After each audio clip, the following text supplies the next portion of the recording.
Lovely to see all of you, and thank you for coming.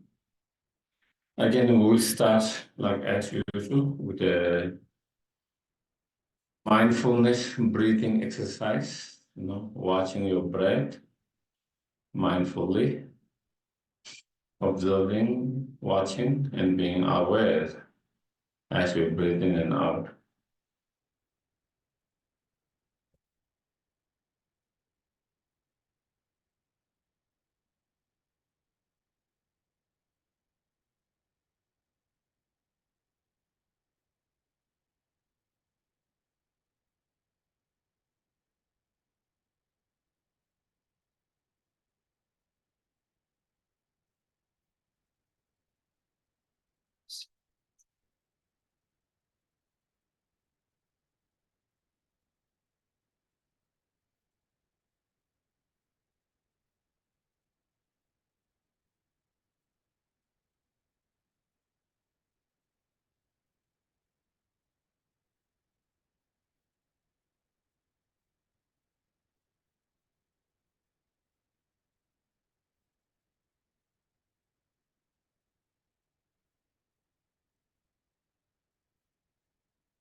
Then we can think, may us coming here together to listen and to engage in discussions,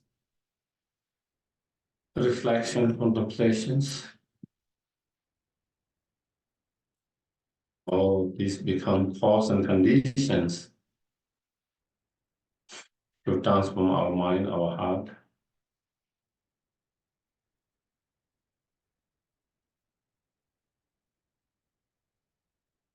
so we can reduce those disturbing negative emotions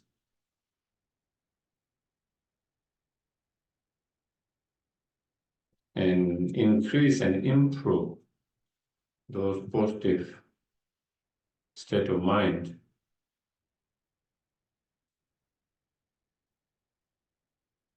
such as tolerance, to love, compassion, the bodhicitta mind, wisdom, and so forth.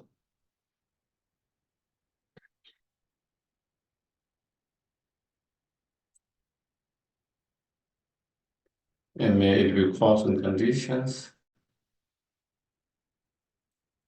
be more service, more help, more benefit to others.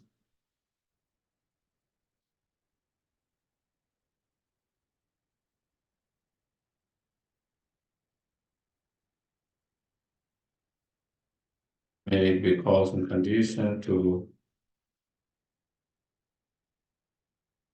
achieve our highest potential, the fully awakened state.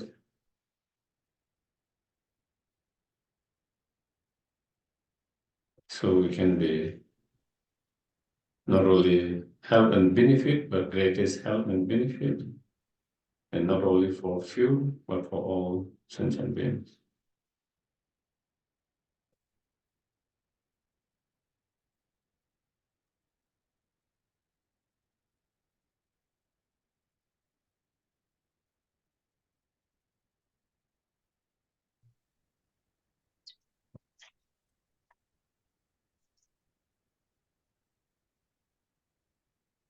Okay.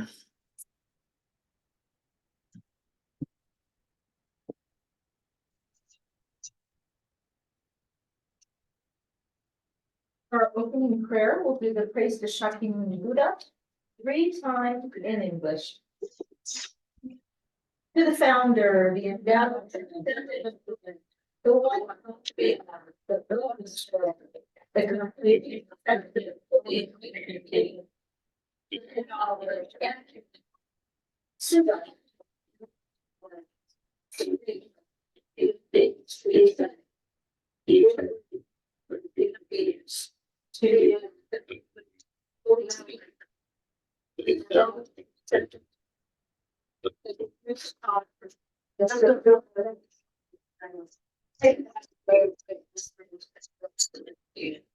the founder, the endowed, the one on the perfected, perfect knowledge as it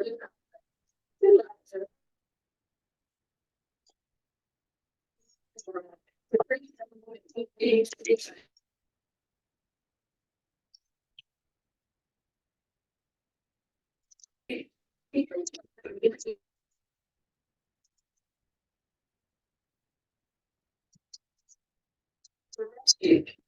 To the founder, the endowed,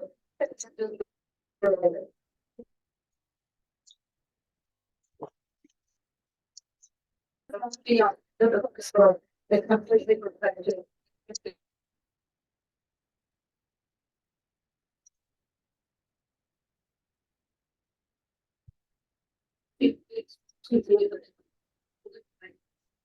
Yeah. This is the I short mandala offering once in Tibet. Saji.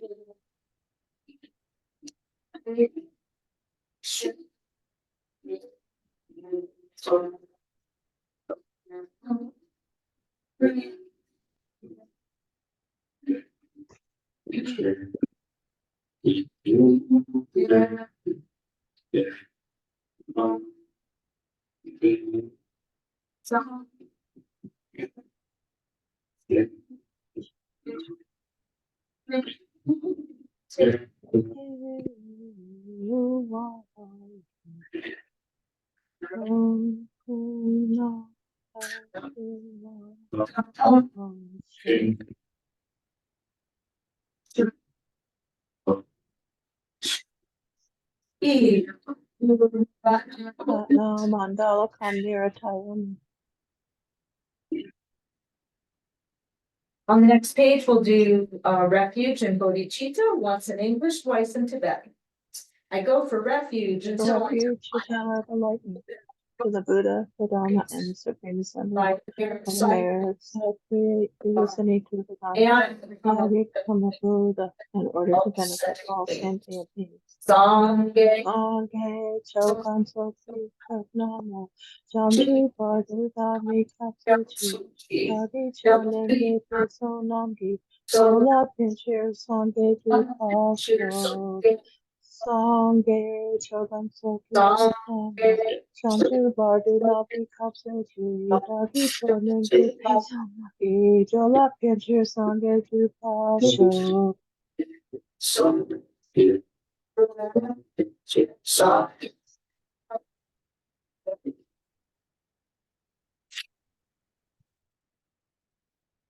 What do you do? The designated with the predominant doubts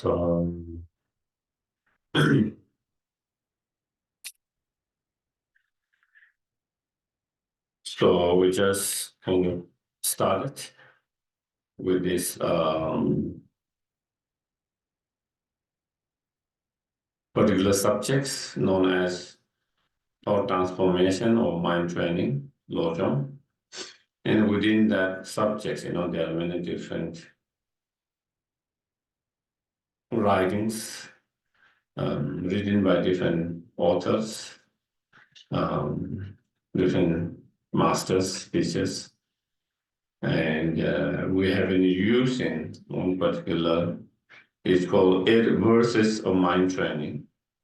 So there's only 8 verses. And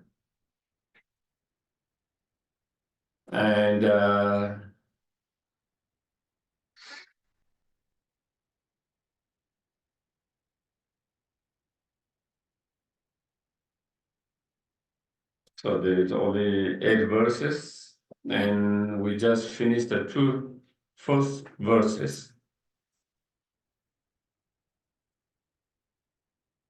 And again, just to touch on the 2 verses that we just kind of discussed before. The first verse is on, training our mind by seeing how all other sentient beings, living beings are, directly, indirectly contributing towards our well-being, happiness, success, comfort. Some of them directly, some of them indirectly. We receive their contributions towards our well-being, comfort, and happiness, directly, indirectly, in one way, another way. Not only temporary happiness, but also, ultimate happiness. The happiness that we actualize through training our mind and to be able to achieve inner peace, true inner peace and happiness. Also, it comes from others, through learning with others, training from others, and engaging in practice with them and all. So through that kind of understanding, then cultivating in a sense of kindness of others, feeling the kindness of others. And through that, the feeling, that holding that they are even more precious than wishful feeling jewels, and holding them very dear to our heart, to our mind. So that is part of the training of the first verse. Second is, training mind by seeing the positive side of others, by focusing the positive side of others, the positive qualities of others. And through that, then we try to cultivate a sense of, respect to them and holding them, regarding them highly, holding them supreme than oneself. And through such training, we try to reduce sense of the arrogant, delusional pride, where we tend to see we are better than others and somehow put down others, look down on others. And so that kind of attitude, the mind of that kind of arrogant and deluded pride that put down others in some way or other, that look down to others and feel others less than yourself and yourself better, more than others. That kind of attitude of arrogant and delusional pride is not healthy, beneficial for for oneself and also for others. And also it is obstacles for our spiritual growth, that kind of arrogant and delusional pride. So we try to reduce that through such training and try to practice sense of humility, humbleness. And so that is related to the second verse. Okay, so those 2 verses we discuss about that. So and as I mentioned, any time when we feel, I'm better than that person's, anytime we feel like I'm better than that person, anytime we feel that person is less than me, says when you get some kind of arrogance or pride, then again we remember this verse. You remember this verse and try to see